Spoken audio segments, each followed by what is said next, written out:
Θα ήθελα να σας ευχαριστήσω για την πρόσκληση να βρίσκομαι και εγώ ανάμεσά σας σήμερα σε αυτή τη συγκέντρωση που είναι συγκέντρωση προβληματισμού, παράλληλου προβληματισμού, κοινού προβληματισμού γύρω από τα πραγματικά προβλήματα της ζωής μας.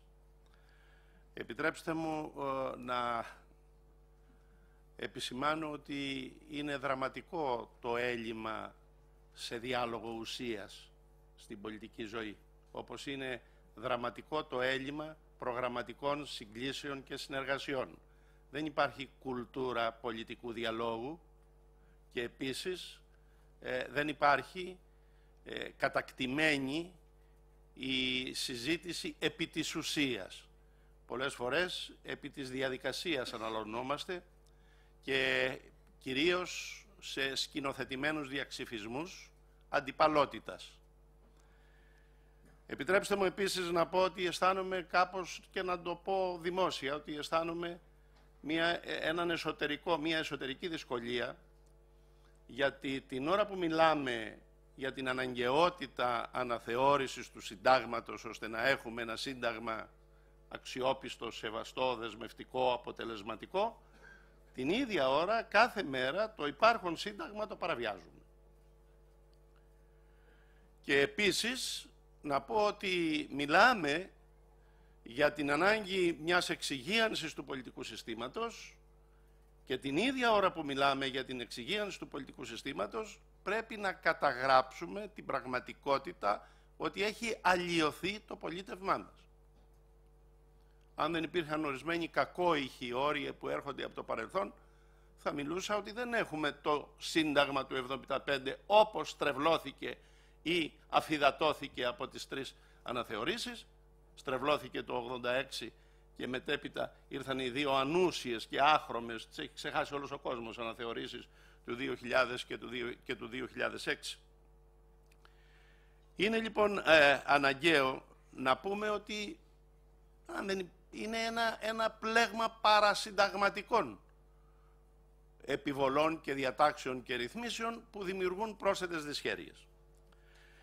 Θα προχωρήσω λέγοντας ότι σήμερα δεν υπάρχει πολίτης που να μην έχει ένα αίτημα πιεστικό.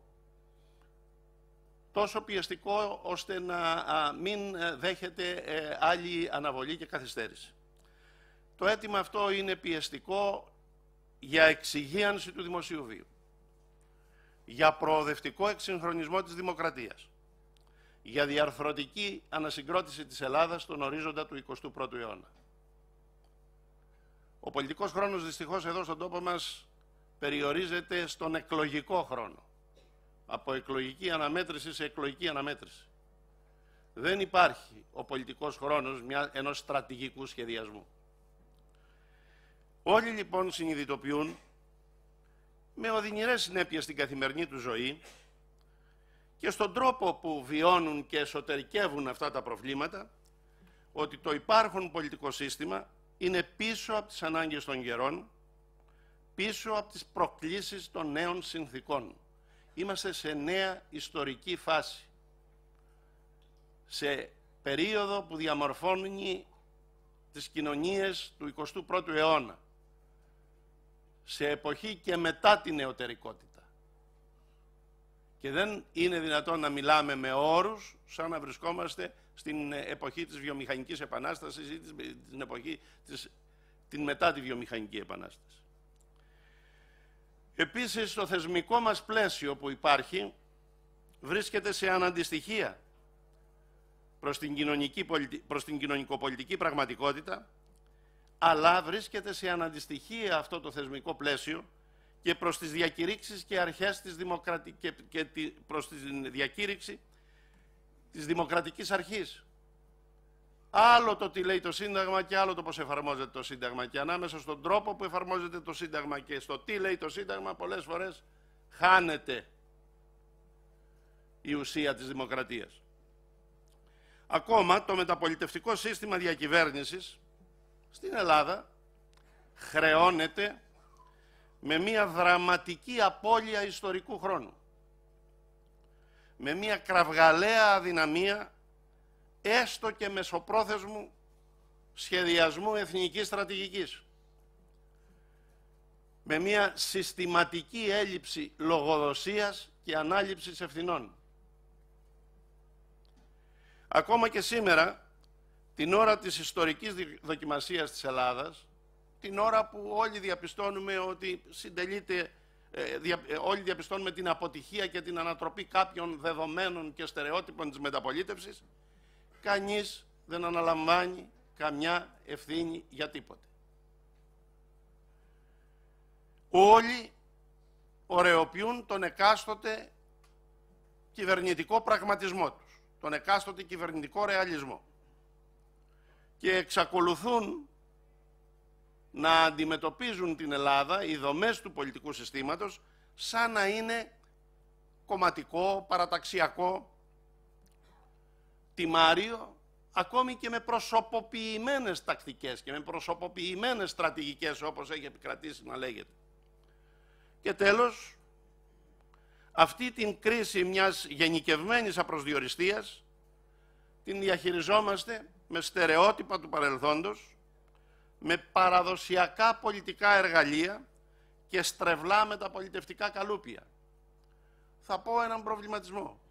Όλα αλλάζουν. Το διεθνές περιβάλλον, η κοινωνία, η πολιτική, η δημοκρατία μεταλλάσσεται, εκφυλίζεται.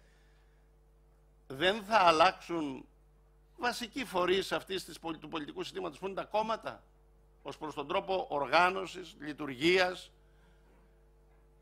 διασύνδεσής τους με την κοινωνία και όλα τα σχετικά που αφορούν την συμπεριφορά τους. Υπάρχουν πολλά χαρακτηριστικά δείγματα που λειτουργούν ως πολλαπλασιαστές της κρίσης και αποδιοργανωτές του δημοσίου βίου. Καταρχήν είναι ο τρόπος με τον οποίο διαχειριζόμαστε την κρίση. Τη διαχειριζόμαστε επικοινωνιακά, φλιαρώντας και συνθηματολογώντας επί παντός του επιστητού, χωρίς εσχήνη για την της πόλεως κατεσχήνη που έλεγε ο Δημοσθένης. Επίσης κυριαρχεί, και το βλέπουμε κάθε μέρα, γιατί ενοχλούμαστε από τον τρόπο με τον οποίο ενημερωνόμαστε, κυριαρχεί η επικοινωνιακή σκηνοθεσία πολιτικών σκιαμαχιών με διχαστικό λόγο πόλωσης, με εξοραϊσμό της πραγματικότητας και από προσανατολισμό της κοινής γνώμης. Έτσι όμως φτιάχνονται μαγικές εικόνες και ψευδείς συνειδήσεις. Και αυτό έχει κόστος. Θα ήθελα να αναφερθώ λέγοντας τα πράγματα με το όνομά τους. Την ώρα που εμείς μιλάμε για την ανάγκη αναθεώρησης του συντάγματος, ώστε να προχωρήσουμε στην ανασυγκρότηση της χώρας και στην εξυγίανση της δημοκρατίας, γιατί αλλιώς η κρίση είναι κρίση υπαρξιακή για τον τόπο, αν δεν γίνει αυτό, την ίδια ώρα βλέπουν το φως της δημοσιότητας ειδησιογραφίες για σενάρια επιπρόσθετης θεσμικής παραχάραξης, προκειμένου να παρακαμφθεί η ρήτρα, η συνταγματική των 180 βουλευτών για την εκλογή του Προέδρου της Δημοκρατίας. Ότι δεν είναι 180, ότι δεν είναι 300, ότι θα υπολογίσουμε λιγότερο τον αριθμό των βουλευτών. Όταν όμως έπρεπε να μειωθεί ο αριθμός των βουλευτών, στις δύο αναθεωρήσεις δεν υπήρξε η πολιτική θέληση. Τώρα αναζητούμε πώς δεν θα είναι δεσμευτικό το όριο των 180, πώς θα βρεθούν 180, πώς δεν θα γίνουν εκλογές, διότι οι εκλογές επιβαρύνουν με μια κινδυνολογία ή με μια, αν θέλετε, επιχειρηματολογία, την οποία κανείς δεν μπορεί και να την παρακάμψει εύκολα. Θέλω να αναφέρομαι σε αυτό το παράδειγμα για να επισημάνω ότι τέτοιες εκδοχές που απασχολούν ως σενάριο εργασίας έναν ολιγοπρόσωπο παρασκηνιακό παραγοντισμό δεν είναι απλώς μακιαβαλικές κουτοπονηρίες. Είναι πάρα πολύ επικίνδυνες προκρούστιες λογικές και θεσμικές παραχαράξεις που ανοίγουν επικίνδυνους δρόμους. Επικίνδυνους δρόμους μέσα από τους οποίους θα υπάρξει κίνδυνος να χάσουμε και το τελευταίο πλεονέκτημα της μεταπολίτευσης, στην πολιτική σταθερότητα. Και ο τόπος και ο λαός μας έχουν εφιαλτική πείρα συνταγματικών και κοινοβουλευτικών πραξικοπημάτων, που επειδή προσβάλλουν τον κατακτημένο συνταγματικό πατριωτισμό τους, ακριβώς γι' αυτό προκαλούν την αγωνιστική έγερση με κινηματικό χαρακτήρα. Κυρίες και κύριοι, ασφαλώς και δεν πρέπει να αφορίζουμε μηδενιστικά τη μεταπολίτευση, ούτε να αχρηστεύουμε υπεραπλουστευτικά τα δεδομένα της. Η χρονική περίοδος που προσδιορίζεται ως μεταπολίτευση εμπεριέχει συγκριτικά πλεονεκτήματα, μοναδικά στη νεότερη ιστορία μας, που δυστυχώς όμως δεν αξιοποιήθηκαν ορθολογικά, με σταθερότητα και συνέπεια, με αποτέλεσμα να συντελεστεί σταδιακά η ηθική και κοινωνική απονομιμοποίηση του πολιτικού συστήματος και ο δημόσιος βίος να καταντήσει νοσηρό τέλμα με δηλητηριώδεις αναθυμιάσεις. Γι' αυτό σήμερα υπάρχει ένας διάχυτος αντιπολιτικός θυμός στην κοινωνική βάση, που λειτουργεί σε βάρος της κοινοβουλευτικής δημοκρατίας και τον εκμεταλλεύονται προκλητικά μορφώματα αντιδημοκρατικά, νεοναζιστικά, φασιστικά, και αυτό το γεγονός αποτελεί πρόσθετη ιστορική και πολιτισμική επιβάρυνση για την πατρίδα μας σήμερα. Αποδείχθηκε, το είπε και ο κύριος Τηλιανίδης προηγουμένως, αποδείχθηκε περίτρανα ότι οι εξελίξεις τρέχουν πολύ γρηγορότερα από τους ρυθμούς με τους οποίους λειτουργεί το πολιτικό μας σύστημα. Το ελληνικό πρόβλημα στις αρχές του 21ου αιώνα, με τις διάχυτες και έντονες εκδηλώσεις δημοκρατικής και κοινωνικής αποθέσμησης, συστημικής αποδόμησης και πολλαπλής χρεοκοπίας, υπερβαίνει τα όρια μιας συνταγματικής αναθεώρησης. Άλλωστε, όταν αναφερόμαστε στο αναξιόπιστο, αναποτελεσματικό, διαβρωμένο και εξαρτημένο πολιτικό σύστημα, όλοι γνωρίζουμε ότι αναφερόμαστε στον ευρύτερο δημόσιο χώρο διάρθρωσης και λειτουργίας κοινωνίας και οικονομίας, κράτους και πολιτικής, κομμάτων και αντιπροσωπευτικών θεσμών. Οι εκφυλιστικές αλλοιώσεις και οι παραμορφωτικές τρευλώσεις σε όλους τους τομείς που συγκροτούν την ελληνική δημοκρατία, την πατρίδα μας ως οντότητα, μέσα στα υπερεθνικά και μετακρατικά πλαίσια μιας ευρωπαϊκής πατρίδας, δεν θα ξεπεραστούν ως διαμαγείας με μια ακόμη συνταγματική αναθεώρηση. Καμιά αναθεώρηση του συντάγματος από μόνη της δεν είναι πανάκια για την αναδιάρθρωση του όλου πολιτικού συστήματος. Είναι όμως σήμερα όσο ποτέ αναγκαία αυτή η αναθεώρηση και πρέπει να είναι όσο ποτέ ευρεία και δραστική. Τόσο αναγκαία, ευρεία και δραστική, ώστε να μπορεί να εμπνεύσει δημιουργική προοπτική και έγερση της κοινωνίας, προκειμένου να αντισταθούμε όλοι στις κοσμογονικές ανατροπές και αλλαγές που γίνονται στο κράτος, την κοινωνία, τη διακυβέρνηση και την πολιτική. Έχω την άποψη ότι πρέπει να φτάσει στα όρια μιας συντακτικής αναθεώρησης. Το λέω σχηματικά. Να έχει δυνατότητα να αντιμετωπίσει πολύ σοβαρά προβλήματα που σήμερα δεν αντιμετωπίζονται με ευχολόγια ούτε με φορμαλιστικές διακηρύξεις ή δημαγωγίες.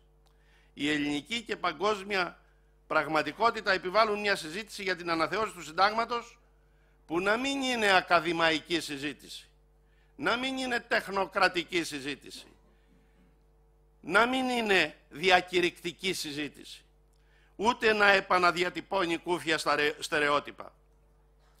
Αυτός ο συνταγματολογικός πολιτικός φορμαλισμός και η πολιτικοκομματική σκοπιμότητα που υποκρύπτει πάντοτε οδήγησαν στη στρεβλή και αντιφατική αναθεώρηση του 1985-86 και στις ανούσιες και λησμονισμένες αναθεωρήσεις στη δεκαετία του 2000-2010.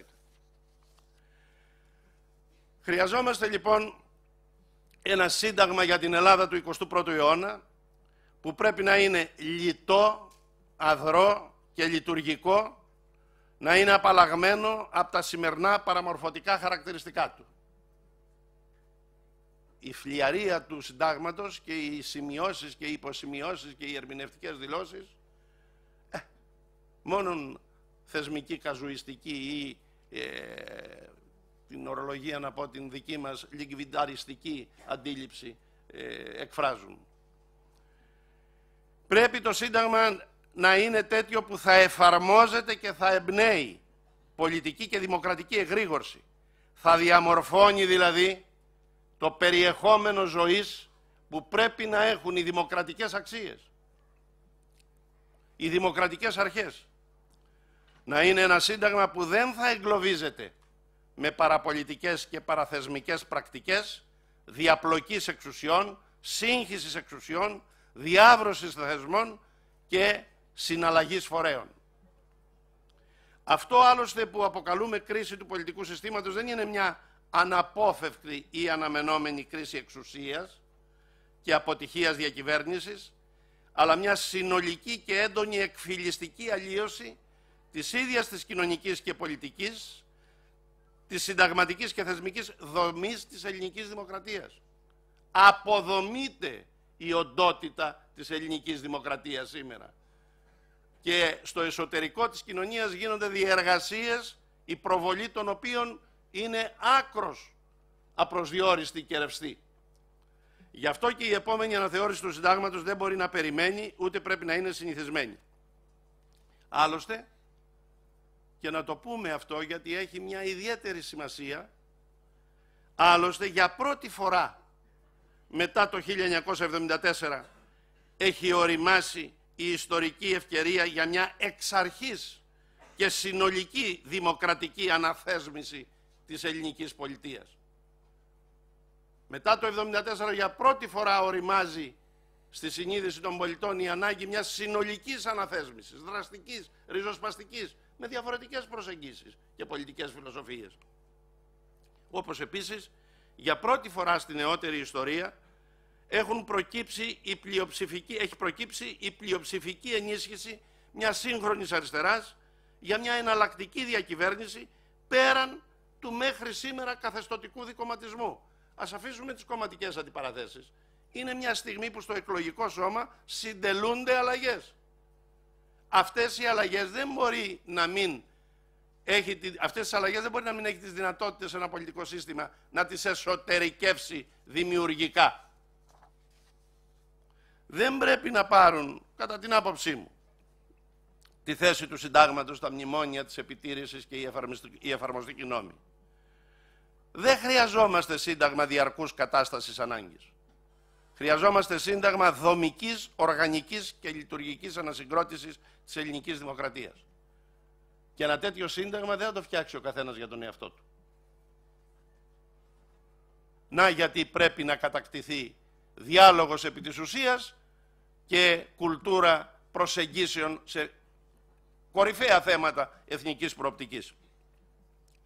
Αυτό το σύνταγμα λοιπόν με τις τολμηρές και εκτεταμένες αλλαγές στη Βουλή για την αναβάθμιση του ρόλου της, με θεσμικές και οργανωτικές αλλαγές στο πλαίσιο διακυβέρνησης, στον προεδρικό θεσμό, στη δικαιοσύνη και στη διοίκηση, την εκλογική νομοθεσία και τους ελεγκτικούς θεσμούς, στη λειτουργία των μέσων μαζικής ενημέρωσης, που είναι υπερεξουσία σήμερα και αποδιοργανωτής της κοινωνικής συνείδησης, στην προστασία του δημοσίου πλούτου, στη φορολογική δικαιοσύνη και την εξυγίανση του οικονομικού και τραπεζικού πεδίου, την κοινωνική προστασία και διασφάλιση των δικαιωμάτων, της απασχόλησης, την παιδεία, την υγεία, τη δημοκρατική λειτουργία των κομμάτων, τον έλεγχο του πολιτικού χρήματος και της διαφθοράς, τον επαναπροσδιορισμό της πολιτικής και των δημοκρατικών πολιτισμικών αξιών στην προτεραιότητα των δημοσίων προταγμάτων. Έχει εξοβελιστεί η πολιτική και οι δημοκρατικές αξίες από την προτεραιότητα που έπρεπε να είναι στην καθημερινή λειτουργία της δημοκρατίας. Το λέω δε αυτό γιατί σε όλη την Ευρώπη έχει ανοίξει μια ευρεία συζήτηση για ένα νέο ευρωπαϊκό σύνταγμα που θα αντιμετωπίζει τη μετάλλαξη της δημοκρατίας και των ευρωπαϊκών κοινωνιών από τη δεσποτεία της νεοφιλελεύθερης τεχνοκρατίας και της χρηματοπιστωτικής παγκόσμιας αγοράς.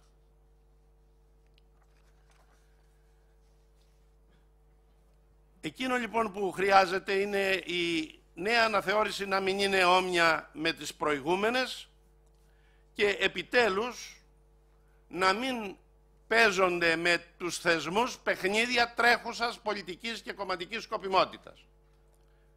Όποιος παίζει με τους θεσμούς παιχνίδια σκοπιμότητας πρέπει να ξέρει ότι προσφέρει τη χείριστη υπηρεσία και για τη σωστή λειτουργία των θεσμών, αλλά και για την προοπτική αυτού του τόπου. Αυτά τα παιχνίδια, τα ιδιωτελή παιχνίδια σκοπιμότητας με τους θεσμούς, σάπισαν τους θεσμούς, διασπάθησαν το δημόσιο συμφέρον και εξαγρίωσαν την κοινωνία. Με αυτό το εκρηκτικό μείγμα είναι επικίνδυνο να εξασκούνται παραδοσιακοί ή νεόκοποι λαϊκισμοί. Κατά το Σύνταγμα έχουμε προεδρευόμενη δημοκρατία. Ο πρόεδρος όμως δεν είναι ο ρυθμιστής του πολιτεύματος όπως ρητά ορίζει το Σύνταγμα.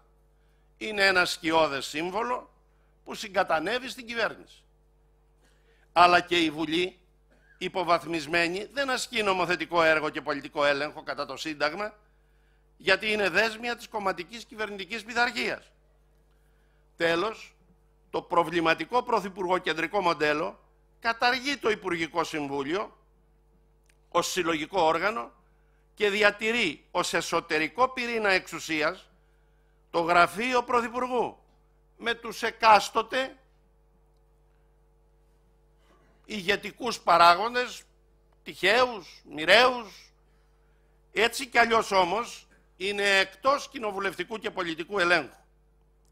Αυτός ο μεταπολιτευτικός κοινοβουλευτισμός που δοξάστηκε ως μοντέλο ισχυρής διακυβέρνησης τώρα καταραίει στα μάτια όλων και στις συνειδήσεις όλων ανεξαρτήτως πολιτικής και κομματικής τοποθέτησης. Και καταραίει γιατί και εξαγριώνει την κοινωνία, γιατί κακοποιήθηκαν με αυτόν τον τρόπο τα καλύτερα κεκτημένα συνταγματικού κοινοβουλευτισμού και δημοκρατικού πατριωτισμού. Το εκλογικό σύστημα, ο κανονισμός της Βουλής, η νομοθεσία για την οργάνωση της κυβέρνησης, οι ρυθμίσεις για την Προεδρία, δεν χρειάζεται να περιμένουν την αναθεώρηση, τη συνταγματική αναθεώρηση για να αλλάξουν, ώστε να εξασφαλιστεί θεσμική ισορροπία και δημοκρατική αξιοπιστία. Είναι εκτός συντάγματος όλα αυτά και θα έπρεπε ήδη να έχουν αντιμετωπιστεί. Δεν είναι στην κοινή συνείδηση όλων. Επιτρέψτε μου, δεν ξέρω αν πρέπει να υπενθυμίζουμε και κάποια στοιχεία της πραγματικότητας. Δεν είναι στην κοινή συνείδηση όλων ζωντανό το αίτημα να καταργηθεί, το είπαν και οι προηγούμενοι ομιλητές, να καταργηθεί αυτό το αμαρτωλό άρθρο 86 του Συντάγματος περί ευθύνης υπουργών που οδηγεί στην ατιμωρησία και να επαναπροσδιοριστεί ο θεσμός της ασυλίας. Την ώρα που η κοινή συνείδηση θέλει αυτό, την ίδια ώρα η Βουλή ψηφίζει νομοθετική άρση του αξιοπίνου και μάλιστα αναδρομική για δραστηριότητες οι οποίες θα μπορούσαν να ελεγχθούν ως έκνομες ή ως βλαπτικές. Αυτή η αντίφαση δεν είναι μια αντίφαση σκοπιμότητας. Είναι μια αντίφαση ουσίας που δείχνει μια διχασμένη πολιτική συνείδηση στην αντιμετώπιση των σοβαρών προβλημάτων αυτού του τόπου. Οι εξεταστικές επιτροπές της Βουλής έχουν με τον κανονισμό όλες τις αρμοδιότητες των ανακριτικών αρχών, αλλά στην πράξη συγκροτούνται με κυβερνητική πλειοψηφία και λειτουργούν με τον κανόνα τον αριθμητικό που διαμορφώνει τη δομή της Βουλής. Επισημάνθηκε από τον κύριο Στυλιανίδη ότι αυτές οι ελεγκτικές διαδικασίες εντός της Βουλής πρέπει να είναι προνόμιο άσκησης κοινοβουλευτικού ελέγχου για την αντιπολίτευση και όχι προνόμιο για την πλειοψηφία προκειμένου να αντιμετωπίζει τα προβλήματα ελέγχου. Επίσης,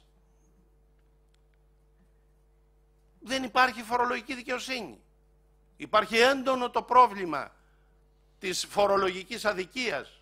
Δεν υπάρχει ισονομία έντονο το πρόβλημα στη συνείδηση της κοινής γνώμης και δεν αξιοποιείται η λειτουργία της οικονομίας, της παραγωγής και της δίκαιης αναδιανομής.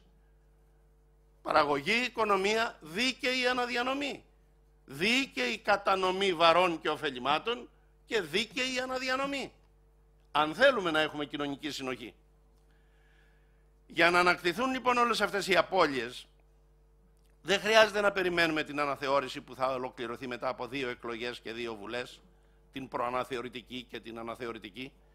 Το μεγαλύτερο μέρος των εκφυλιστικών αλλοιώσεων του δημοσίου βίου μπορεί και πρέπει και έπρεπε να αντιμετωπιστεί με σειρά άμεσων νομοθετικών αναδιαρθρώσεων. Και η διαδικασία αναθεώρησης του συντάγματος μπορεί και πρέπει να αλλάξει από τώρα, ώστε να πορεύονται παράλληλα η αναθεώρηση του συντάγματος και ο προοδευτικός εξυγχρονισμός των θεσμών του πολιτικού συστήματος. Για μένα, το άρθρο 110 πρέπει να αναθεωρηθεί αμέσως. Ξέρετε πότε θα ολοκληρωθεί η αναθεώρηση την οποία έχει εξαγγείλει η κυβέρνηση? Με τα 10 χρόνια. Οι εξελίξεις με τα 10 χρόνια θα είναι αλλού. Οι κοινωνίες θα είναι άλλες, οι πραγματικότητες θα είναι διαφορετικές. Και εμείς, χάνοντας επιπρόσθετο ιστορικό χρόνο, θα ασχολούμαστε με τον ίσιο μας. Τώρα χρειάζεται η πολιτική θέληση και η πολιτική τόλμη. Αλλάζει αυτή η γραφειοκρατική χρονοβόρα διαδικασία αναθεώρησης. Προχωράμε άμεσα και προσδιορίζουμε, όλοι ξέρουμε ποιες είναι οι πληγές οι ανοιχτές στο πολιτικό μας σύστημα. Και κάνουμε ένα σύνταγμα το οποίο να εμπνέει, το οποίο να σεβόμαστε, το οποίο να εφαρμόζουμε και το οποίο να αξιοποιούμε. Και από εκεί και πέρα όλη η νομοθετική παραγωγή να είναι προσαρμοσμένη στην συνταγματική αρχή, στην συνταγματική δημοκρατική αρχή. Και όχι να είναι, επιτρέψτε μου να πω, γιατί ήταν η πρώτη μου εμπειρία όταν μπήκα στη Βουλή, όταν μου εδόθη να εισηγηθώ ένα νομοσχέδιο που άρχιζε με τον εξής τίτλο: «Κατά παρέκκληση της κειμένης νομοθεσίας ορίζομαι νότι». Έκλεισα το φάκελο και είπα, αφού είναι κατά παρέκκληση,